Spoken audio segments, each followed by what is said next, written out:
che per quest'anno ragazze ci han fregato, con tutte le sue chiacchiere in risaia ci han mandato. E a noi povere donne ci tocca lavorare per mantenere i ricchi al suo paese a passeggiare.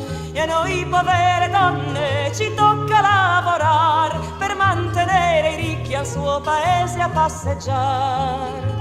Ci sono dei padroni che sono un po' incoscienti, comandano, bestemmiano con la bava tra i denti e dicono queste donne non sanno lavorare, dovrebbero far presto come il treno a camminare.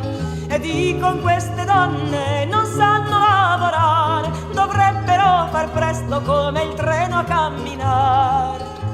Se si parla del trapianto è una cosa da spavento, lor vogliono le file dritte anche se siamo in 200.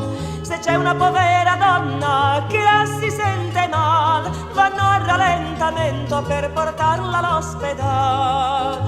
Se c'è una povera donna che la si sente male, vanno a rallentamento per portarla all'ospedale.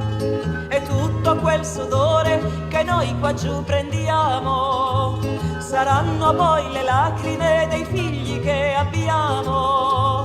E grideranno mamma, vogliamo da mangiare, allora lotteremo per lavoro e libertà. E grideranno mamma, vogliamo da mangiare, allora lotteremo per lavoro e libertà.